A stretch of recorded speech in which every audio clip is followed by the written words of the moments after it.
இப்ப டெல்லி ஹைகோர்ட் கொடுத்துச்சு union of armed forces தான் சொல்லி ஜட்ஜ்மெண்ட் கொடுத்துருச்சு. அந்த ஜட்ஜ்மெண்ட்டையும் மத்திய அரசு இன்னைக்கு சுப்ரீம் கோர்ட்ல கொண்டுட்டு வந்து நிலுவையில் வச்சிருக்கு. 1150 கிலோமீட்டர் அரௌண்ட் மட்டும்தான் ஆர்மியே டிப்ளாய்மெண்ட் இருக்கு. 13,000 சில்லற கிலோமீட்டர் 13,955 கிலோமீட்டர் நம்ம செக்யூர் பண்றோம். அதுவே அந்த செக்ரட்டரி அவங்களுக்கு தெரியல அப்படின்னா மற்றவங்களுக்கு எப்படி தெரியும்? வெளியில வரும்போது தெரியுது நீ ஒரு ஒன்னத்துக்குமே இல்லைன்னா அவனை போலீஸ்ல சேர்க்க மாட்டாங்க, ஆர்மியில சேர்க்க மாட்டாங்க. நீ டியூட்டில தூங்கிட்டா தூக்கம் இருந்தாங்க, அதெல்லாம் ஓகே. சிஜிஎஸ்எஸ் ரூல்ல எதுக்கு சேலரி தரீங்க? அது தரக்கூடாதுல்ல. சேலரிக்கு மட்டும் சிசிஎஸ் ரூல்ஸ்ல சேலரி தருவாங்களாம், ரூல்ஸ்ல மட்டும் மார்ஷியல் ரூல்ஸ்ல நமக்கு மேல இம்ப்ளிமெண்ட் பண்ணுவாங்க. இது எந்த விதத்துல நியாயம்? 3 மாதத்தில் மதுரையில உள்ள ஹைகோர்ட் கிளையில நம்ம ஜெயிச்சோம். வயது தலைவர் மட்டும் கொடுத்தாங்க. 2008 இருந்தும் 2003 இருந்தும் என்ன கொள்கைக்காக அசோசியேஷன் நடத்துறாங்க. இப்ப என்ன கிடைச்சிச்சுன்னா எங்களுக்கு வயசாச்சு நீங்களே பார்த்துக்கோங்க. 5ஆம் கிளாஸ் பாஸ் படிச்சதுக்கு ரேஷன் கடையில அரிசி அளந்து போடுறது கூட நாங்க லாய்க்கு இல்லையா? இன்னைக்கு லிக்விடுக்காக சுப்ரீம் கோர்ட் போறவங்க 10 லட்சம் செலவு பண்ணி மார்க்கெட்டி சொல்றவங்க ஏன் வேலை வாய்ப்புக்காக போகல, ஏன் ஹாஸ்பிட்டலுக்காக போகல, ஏன் எஜுகேஷனுக்காக போகல? வணக்கம், என் பேர் சா மனோகரன். இந்த அசோசியேஷன் எஸ்டாப்ளிஷ் பண்றதுக்கு நான் ஒரு காரணம். ஏன்னா துணை ராணுவ படை எல்லை பாதுகாப்பு படையில நான் வேலை செஞ்சு ஒரு 10-15 வருஷம் வரைக்கும் நானும் 1000 சர்வீஸ் பண்ணேன். ஏன்னா என்னோட சர்வீஸுக்கு நிறைய மதிப்பு உண்டு, மரியாதை உண்டு நினைச்சுக்கிட்டு இருந்தேன். ஆனா நம்ம பென்ஷன் ஆகி ரிட்டையர்ட் வர சிச்சுவேஷன்ல தான் எனக்கு தெரிஞ்சிச்சு துணை ராணுவ படை வீரர்களுக்கு தமிழகத்திலும் சரி இந்தியாவிலும் சரி எந்த ஒரு அங்கீகாரமும் கிடையாதுன்னு. நான் நேரம் கம்மியா இருக்கிறதுனால டைரக்டா லைன்ல வந்துட்டேன். நான் 2022 எஸ்ஐ தமிழ்நாடு போலீஸ் எஸ்ஐக்கு ஒரு எக்ஸாம் எழுதினேன். அதுல என்னோட 7 மார்க்ல மெரிட்ல போச்சு. அடுத்த தடவை நான் படிச்சுக்கிட்டு இருக்கும் போதுதான் தமிழ்நாடு அரசு மத்திய ஆயுத காவல்படை வீரர்களுக்கு கொடுத்துக்கிட்டு இருந்த இடஒதுக்கீடு ரத்து செய்யப்பட்டது. அப்போ ஏகப்பட்ட தமிழ்நாட்டில் உள்ள 18 அசோசியேஷன்கள் இருக்குது. எல்லாத்திட்டையும் நான் பேசினேன். நான் தனிமையா பேசினப்ப ஐயா நீங்க எங்களுக்காக வேலை வாய்ப்புக்காக நீங்க ஒரு அசோசியேஷன் நடத்துறீங்க, அது மூலமா எங்களுக்கு வேலை வாய்ப்பு வாங்கி கொடுங்க அப்படின்னு கேட்டா யாருமே அதுக்கு முன்வரவே இல்லை. அப்ப அது வீட்டுல என்ன கிடைச்சிச்சுன்னா எங்களுக்கு வயசாயிடுச்சு நீங்களே பார்த்துக்கோங்க. அப்ப நான் இன்னும் 2 பேர் சேர்த்து, அவர் பேரு ஜெயபாலன், தூத்துக்குடியை சேர்ந்தவர். அவர் மூலமா நானும் அவரும் சேர்ந்து ஒரு வாட்ஸ்அப் குரூப் உருவாக்கி அந்த குரூப் மூலமா கேஸ் போட்டோம்.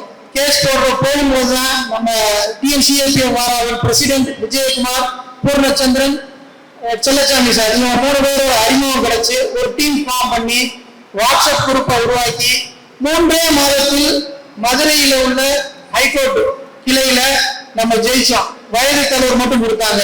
அப்ப 3 மாதத்தில் நமக்கான அங்கீகாரத்தை நாம் பெற முடியும் என்றால் 2008 இருந்தும் 2003 இருந்தும் என்ன கொள்கைக்காக அசோசியேஷன் நடத்துறாங்க அது எனக்கு தெரியல. அது உங்களுக்கு தெரிஞ்சிருக்க வாய்ப்பு இருக்குன்னு நினைக்கிறேன், அதுவும் எனக்கு தெரியாது. அப்போ கண்ணும் கருத்துமா, அதாவது எனக்கு என்ன தேவை, என்னோட எய்ம் என்ன அப்படின்னு நினைச்சு நம்ம பயணிச்சோம் அப்படின்னா நம்மளோட அங்கீகாரம் மிக அருகில் உள்ளது. இப்ப வீரசேகரன் சார் பேசினாங்க, நம்ம தோழர் இந்திரகுமார் தேவடி அவங்க பேசினாங்க, அவங்களோட கருத்துக்களை கேட்டோம். இன்னைக்கு தமிழ்நாட்டுல சின்ன அங்கீகாரம் கிடைக்கிறதுக்கு நம்ம விதைச்சு விட்டுருக்கிறோம். இந்த டிஎன்சிஏபி வார 38 மாவட்டத்திலையும் செயல்படுது. எல்லாரும் எந்த ஒரு இதுமே தனி மனிதனாக செயல்பட்டு நமக்கான அங்கீகாரத்தை கேட்டோம் அப்படின்னா கிடைக்கவே கிடைக்காது. ஒரு குழுன்றது 4 பேர் 40 பேர் 40 லட்சம் பேர் 40,000 பேர் அதெல்லாம் கணக்கு கிடையாது. ஒரு குழுவாக இயங்கினா மட்டும்தான் நமக்கான அங்கீகாரத்தை பெற முடியும். இதுல ரொம்ப அசிங்கமான ஒரு அருவருக்கத்தக்க ஒரு பதிவு என்னன்னா, தமிழ்நாடு அரசு கடந்த ஆண்டு ரேஷன் கடையில அரிசியை நிறுத்தி போடுறதுக்கு ஒரு ஜாப் ஆப்பர்ச்சுனிட்டி பிரஸ் ரிலீஸ் கொடுக்குறாங்க. அதுக்கு மினிமம் குவாலிஃபிகேஷன் என்ன அப்படின்னா 5ஆம் கிளாஸ் பாஸ், வெறும் 5ஆம் கிளாஸ் பாஸ். அதுல எக்ஸ் சர்வீஸ்மேனுக்கு கோட்டா கொடுக்குறாங்க. ஆனா சிஐபிஎஃப் வீரர்களுக்கு அதுல கோட்டா கிடையாது. எவ்வளவு அருவருக்கத்தக்கது! 5ஆம் கிளாஸ் பாஸ் படிச்சதுக்கு ரேஷன் கடையில அரிசி அளந்து போடுறது கூட நாங்க லாய்க்கு இல்லையா? உண்மையை சொன்னோம்னா 15,000 கிலோமீட்டர்ல 13,000 கிலோமீட்டர் தான் நம்ம பார்க்கிறோம். ஃபுல் பார்டரை செக்யூர் பண்றது நம்ம.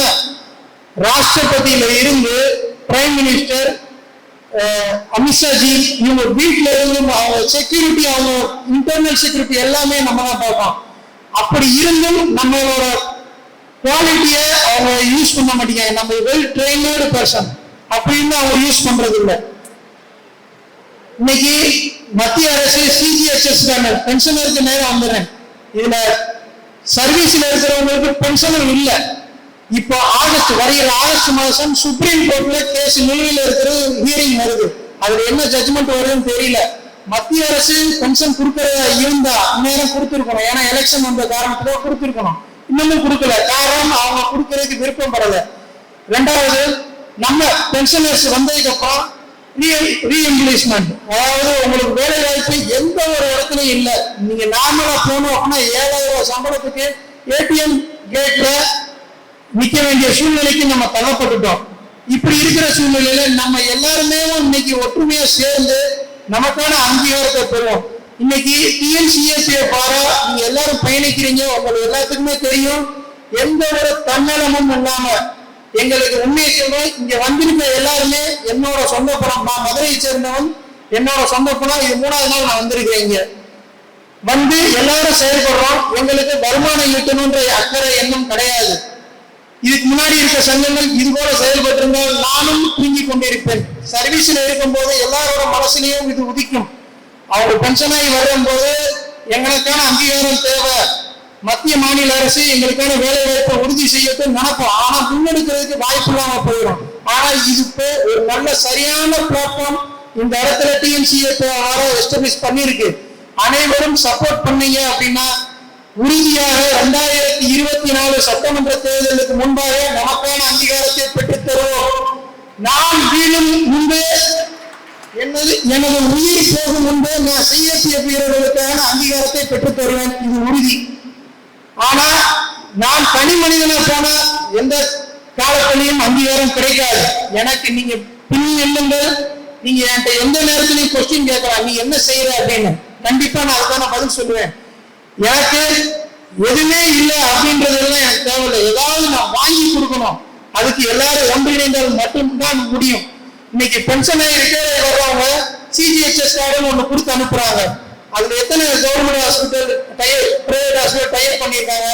17 சிவில் ஹாஸ்பிட்டல் சென்னையிலும், ஒரு ஹாஸ்பிட்டல் திருநெல்வேலியிலும், மீதி மாவட்டங்கள் 38 மாவட்டங்கள்ல எனக்கு எதுவும் முடியல அப்படின்னா தங்களுடைய குடும்பத்தில் உள்ள உறுப்பினர்களை தூக்கி சென்னை ஓடணுமா? அப்ப இதுக்கு ஏன் மற்ற சங்கங்கள் அழுத்தம் கொடுக்கல? இந்த சங்கத்தை பதிவு செய்யறதுக்கே எனக்கு கிட்டத்தட்ட 1.5 வருஷம் ஆச்சு. ஏன்னா பணபலம் இல்லை. ரெண்டாவது, நேரடியாக ஸ்ட்ரைட் ஃபார்வர்டா போகணுன்றனால அரசியல் அழுத்தங்கள் நிறைய. அப்படி இருந்தும் இன்னைக்கு சிஜிஎச்எஸ் கார்டு ஒண்ணும் இல்லை, ஆயுஷ்மான் கார்டு சர்வீஸ் பேஸ்ன்னு கொடுக்குறாங்க. அதை வச்சு என்ன யாராவது எடுத்துட்டு போயிருக்கீங்களா? எந்த ஹாஸ்பிட்டலும் உங்களுக்கு ட்ரீட்மெண்ட் பண்ணவே முடியாது. இந்த சூழ்நிலையில தான் நம்மளோட எதிர்காலம் இருக்குது. இப்பயும் நம்ம ஒன்றிணையே இல்லை அப்படின்னா நம்மளால எதுவுமே செய்யவே முடியாது. அதுல இன்னொன்னு, தமிழ்நாடு கவர்மெண்ட் தான் நம்ம பிரசிடென்ட் விஜயகுமார் அவர்கள் எந்த ஒரு கொஸ்டின் ஆர்டிஐ போட்டு கேட்டாலும் அந்த ஆர்டிஐ எங்க ப்ரூவ் பண்றாங்க அப்படின்னா எக்ஸ் சர்வீஸ்மேன் வெல்ஃபேர் ஃபெடரேஷன் அங்க அனுப்புறாங்க. எக்ஸ் சர்வீஸ்மேன் ஃபெடரேஷனுக்கு அவங்க அனுப்புறாங்க. அங்க இருந்து நமக்கு என்ன ரிப்ளை பண்றாங்கன்னா, நீங்க எல்லாம் 60 வருஷம் சர்வீஸ் பண்றீங்க, எந்த இடத்துல போனாலும் நமக்கு என்ன வைக்கிற கொஸ்டின் மார்க் தான், நீங்க தான் 60 வருஷம் சர்வீஸ் பண்றீங்கல்ல, உங்களுக்கு என்ன ரீஎம்பர்ஸ்மெண்ட் வேணும், நீங்க போய் சர்வீஸ் பண்ணுங்க அப்படின்னு. ஆனா ராணுவத்தினரும் 60 வருஷம் சர்வீஸ் பண்ணலாம். 17 வருஷம் அவங்களோட டைம் ஃப்ரேம்ல அவங்களோட குவாலிபிகேஷனை கரெக்டா வச்சிருந்தாங்க அப்படின்னா அவங்களும் 60 வருஷம் பண்ணலாம். இது யாருக்கும் தெரியறது இல்லை. இன்னைக்கு under secretary of government Jeeva பேரு, அவங்க நமக்கு ஒரு ஆர்டிஐல ரிப்ளை கொடுக்குறாங்க. பிஎஸ்எஸ், அதாவது இந்தியாவின் பார்டரை காப்பாற்றுறது யாரு? எல்லாரும் ஆர்மின்னு அவங்க அதுதான் சொல்றாங்க. இவ்வளவு இப்ப நாங்க நம்ம என்ன சொல்றாங்க, இன்டர்னல் செக்யூரிட்டியை மட்டும்தான் நீங்க சிஏபிஎஃப் பாக்குது அப்படின்றாங்க. இன்டர்னல் செக்யூரிட்டி பாக்குறோம், பார்டர்ல யார் இருக்கிறார் அது அவங்களுக்கே தெரியல. 1150 கிலோமீட்டர் அரௌண்ட் மட்டும்தான் ஆர்மியே டிப்ளாய்மெண்ட் இருக்கு. 13,000 சில கிலோமீட்டர் 17,955 கிலோமீட்டர் நம்ம செக்யூர் பண்றோம். அதுவே அந்த செக்ரட்டரி அவங்களுக்கு தெரியல அப்படின்னா மற்றவங்களுக்கு எப்படி தெரியும்? சிவில்ல நீங்க எங்க போனாலும் இதைத்தான் சொல்லுவாங்க, நீங்க ஆர்மின்னு சொல்லி முத்திர குத்திடுவாங்க. நல்ல பேர் வாங்கணும்னா ஆர்மி. யாராவது இப்ப சமீபத்தில் ஒரு நியூஸ் பேப்பரை படிச்சிருக்கோம், சிஆர்பிஎஃப்னு சொல்லி வேலையை முடிச்சிருவாங்க. இந்த மாதிரி இருக்கு. இப்போ ஒரு என்னோட குழந்தைகளுக்குன்னு வச்சுக்கோங்களேன், 12 வரையும் நம்ம படிக்க வச்சிடலாம். காலேஜ் போனோம் அப்படின்னா நமக்கு எந்த எஜுகேஷன் இருக்கு? ஒரு எஜுகேஷன் இல்ல. ஆர்மிக்கு கொடுக்குற இப்ப டெல்லி ஹைகோர்ட் கொடுத்துச்சு, யூனியன் ஆஃப் ஆர்ம்டு ஃபோர்ஸஸ் தான் சொல்லி ஜட்ஜ்மெண்ட் கொடுத்துருச்சு. அந்த ஜட்ஜ்மெண்ட்டையும் மத்திய அரசு இன்னைக்கு சுப்ரீம் கோர்ட்ல கொண்டுட்டு வந்து நிலுவையில வச்சிருக்கு. ஏன் நீங்க கொடுத்தாங்க பென்ஷன் நாங்க வாங்க மாட்டோமா? இப்ப இருக்கிறவங்களுக்கு பென்ஷனும் ப்ராப்ளம். அதே மாதிரி முன்னாள் துணை ராணுவ படை வீரர்களுக்கு ஒன் பென்ஷனும் எங்களுக்கு முக்கியம் தான். ஏன்னா நாங்களும் யூனியன் ஆஃப் ஆர்ம்டு ஃபோர்ஸஸ் தான் இல்லைங்களா? எல்லா இடத்திலையும் ஒரு பார்லிமெண்ட் டியூட்டியா இருந்தாலும் சரி, இஸ்ரோல டியூட்டியா இருந்தாலும் சரி, எந்தெந்த இடத்துல எல்லாம் இம்பார்ட்டன்டான மீட்டர் செக்யூரிட்டியோ அந்த இடத்துல எல்லாம் துணை ராணுவ படை மட்டும்தான் செக்யூரிட்டி சர்வீஸ் பண்ணிக்கிட்டு இருக்கிறாங்க. இன்னைக்கு லிக்கியருக்காக சுப்ரீம் கோர்ட் போனவங்க 10 லட்சம் செலவு பண்ணி மார்க்கெட்டி சொல்றவங்க ஏன் வேலை வாய்ப்புக்காக போகல, ஏன் ஹாஸ்பிட்டலுக்காக போகல, ஏன் எஜுகேஷனுக்காக போகல? ஏன்னா அவங்களுக்கு வருமானம் இல்லை. இது ரொம்ப இந்த உலகத்துல பிறந்துட்டோம். இந்த உலகம் எனக்கானது இல்லை, யாருக்காகவும் நிரந்தரமா இல்லை. பிறந்துட்டோம், நம்ம தெரியாம போய் துணை ராணுவ படையில சேர்ந்துட்டோம். இதுவும் ராணுவம் தான். அந்த கவர்ச்சின்னு சொல்லுவாங்க இல்லையா, யூனிஃபார்ம் மேலோட கவர்ச்சியில நான் போய் சேர்ந்துட்டேன். வெளியில வரும்போது தெரியுது நீ ஒரு ஒண்ணுத்துக்குமே இல்லைனா அவனை போலீஸ்ல சேர்க்க மாட்டாங்க, ஆர்மியில சேர்க்க மாட்டாங்க அப்படின்னு. இன்னைக்கு சுப்ரீம் கோர்ட்டு போன ஒரு 10 லட்சம் செலவு பண்ண முடிஞ்சவரு எதனால இங்க வேலை வாய்ப்புக்காக கேஸ் போட முடியும்? கேஸ் போடுறதுக்கு 50 ரூபா அந்த பூர்ணச்சந்திரன் சார் சொல்லியிருப்பாங்க. நம்ம நாட்டு கொண்டு தண்ணி வத்தி போச்சு. அப்படி நம்ம கேஸ் போட்டு செய்யறோம். நம்ம கிட்ட கையப்பாங்க, நம்ம அவங்க போயிட்டு போறது கேஸ் போட்டு வேலை வாய்ப்பை வாங்கி கொடுங்க. எதுவுமே நம்ம செய்யாம இருக்கிறாங்க. இன்னைக்கு சர்வீஸ்ல இருக்கும்போது மார்ஷியல் ரூல்ஸ் சொல்லிதான் நமக்கான ரூல் எல்லாம் டெவலப் பண்றாங்க. நம்ம ரோல் கால்ல போகல அப்படின்னா சஜாய் மவுத்துனாங்க, தூக்கு தண்டனைன்றாங்க. நீங்க டியூட்டில தூங்கிட்டா தூக்கு தண்டனைனாங்க. அதெல்லாம் ஓகே. சிஜிஎஸ்எஸ் ரூல்ல எதுக்கு சேலரி தரீங்க? அது தரக்கூடாதுல்ல. சேலரிக்கு மட்டும் சிசிஎஸ் ரூல்ஸ்ல சேலரி தருவாங்களாம். ரூல்ஸ்ல மட்டும் மார்ஷியல் ரூல்ஸ்ல நமக்கு மேல இம்ப்ளிமெண்ட் பண்ணுவாங்க. இது எந்த விதத்துல நியாயம்? ஒண்ணு நீ எங்களுக்கு மார்ஷியல் ரூல்ஸ்ல நீ எங்களுக்கு டியூட்டி பண்ண சம்பளம் கொடு, நாங்க சந்தோஷமா ஏத்துக்கிறோம், அதுல எந்த ஒரு பிரச்சனையும் இல்லை. இல்ல அப்படின்னா சிசிஎஸ் ரூல்லயே எங்களோட டியூட்டியும் பண்ணு, 8 மணி நேரம் டியூட்டி பார்ப்ப நான் வீட்டுக்கு போயிடுவேன். இன்னைக்கு கடைசியா நான் ராஜஸ்தான் ரிட்டையர்ட் ஆகி வந்தேன். எனக்கு ஒரு நாளோட தூக்கத்துக்கு கிடைக்கிற நேரம் 4.5 மணி நேரம் தான். 4.5 மணி நேரத்துல 1/2 மணி நேரம் என் வீட்டுக்கு பேசணும்னு அதுவும் சோடி முடிஞ்சிச்சு. அப்படி இருக்கிற நேரத்துல அதுக்குண்டான பெனிஃபிட்ஸ், சேலரி பெனிஃபிட்ஸ் வாங்கணும் போது மட்டும் சிசிஎஸ் ரூல எதுக்காக இம்ப்ளிமெண்ட் பண்றீங்க? இதற்கும் நாங்க சுப்ரீம் கோர்ட் போறதுக்கும் ரெடியா இருக்கிறோம். ஆனா பணபலம் இல்லை. இதுல கடைசியாக உங்கள்கிட்ட ஒரே விண்ணப்பம், இன்னைக்கு நீங்க இல்லைன்னு நினைச்சு எல்லாரோட மனசுலயும் ஒரு வலி இருக்கும், நமக்கான அங்கீகாரம் எதுவுமே இல்லை அப்படின்னு. அந்த வலியை மனசுக்குள்ள மட்டும் வச்சுக்கிட்டு இருந்தா எந்த ஒரு பலனுமே கிடைக்காது. நீங்க இன்னைக்கு ஒரு டிஎன்சிஎஸ்ஏ வரான்னு சொல்லி ஒரு பிளாட்ஃபார்ம் உருவாக்கி இருக்கோம். எல்லாம் இணைங்க. உங்கள் வீட்டில் நாங்கள் ஒருவராக இருப்போம், உங்கள் சகோதரனாக. உங்களுக்கு எந்த பிரச்சனை வந்தாலும் நீங்க எந்நேரமா இருந்தாலும் சரி டிஎன்சிஏபியை வரவங்க நீங்க ஒரு தொலைபேசி பண்ணுங்க. சத்தியமாக உறுதியாக சொல்றேன், 1/2 மணி நேரம் கூட உங்களுக்கு தேவையில்ல. 10 நிமிஷம் மினிச்சி லெவல்ல போய் உங்களோட முறைகளை எங்களால தீர்க்க முடியும். எங்களுக்கு எந்த ஒரு நீ உங்களுக்கு ஏதாவது செஞ்சு கொடுத்தா, நீங்க ஏதாவது எங்களுக்கு பணபலமா கொடுங்க, இல்ல உங்களுக்கு ஏதாவது உங்களோட டிமாண்ட் பண்ணாலும் ஒண்ணுமே எங்களுக்கு வேணாம். நீங்க துணை ராணுவ படை வீரர்கள் குடும்பத்தில் ஒருவனாக இணையுங்கள். சிஎபிஏ வரவங்க ஒருத்தரா மட்டும் இருங்க. நீங்க இருந்தாலே போதும், மீதி வேலையை நாங்க தூக்கத்துக்கு எடுத்து நாங்க செஞ்சு காப்போம், வென்றெடுப்போம். சரிங்களா? அதனால மிக தாழ்மையான வேண்டுகோள், இந்த என்னோட அழைப்பை ஏற்று இத்தனை பேர் வந்திருக்கிறீங்க, அதுக்கு ரொம்ப சந்தோஷம், மகிழ்ச்சி. இத்தனை பேர் வருவாங்கன்னாலே தெரியாது, நீங்க பக்கத்துல இருந்து டக்குன்னு வந்துட்டீங்க. இந்த பொதுக்கூட்டத்தை, இந்த கௌரவிக்கும் விழாவை நடத்துறதுக்கு கிட்டத்தட்ட 1 மாசமா நாங்க ஒர்க் பண்ணியிருக்கோம். அப்படி இருந்தும் இவ்வளவுதான் கூட்டம்ன்ற போது ஒரு சின்ன மன வருத்தம் இருந்தாலும், நீங்க வந்தவங்களை பார்க்கும்போது எங்களுக்கு எல்லாம் மகிழ்ச்சியா இருக்கு. கடைசியாக இந்த டிஎன்சிஏபி வாராவின் நாங்கள் எல்லாருமே நிரந்தரமான செயலாளர்களோ தலைவர்களோ கிடையாது. நாங்க அதுக்கான கட்டமைப்பை மட்டும்தான் உருவாக்குகிறோம். அடுத்த 2 வருடங்களில் தேர்தலை நடத்துவோம். உங்களில் எங்களை விட திறமையான நபர்களுக்கு அந்த வாய்ப்பை கொடுத்து விட்டு உங்கள் பின்னால் நாங்கள் வருவோம். நான் நிரந்தரமான தலைவர் கிடையாது. ஒரு சிலர் இருப்பாங்க, நான் அவங்களை ஹிட் பண்றேன்னு நினைக்க வேண்டாம். அஸ்பர் பைலா நம்ம ஒரு அசோசியேஷன் பதிவு பண்றோம் அப்படின்னா அந்த பைலால இதுதான் இருக்கணும்.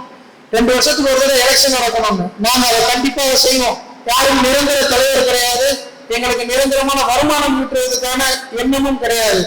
எங்களோட முன்னாடி சொன்ன மாதிரி எங்களோட அர்ப்பணிப்பு, எங்களோட உழைப்பு, எங்களோட எல்லாத்தையும் நாங்கள் இழக்கிறதுக்கு தயாரா இருக்கோம். ஆனா நான் சொன்னது போல 2026 சட்டமன்ற தேர்தலுக்கு முன்பாக நமக்கான அங்கீகாரத்தை பெறுவோம்.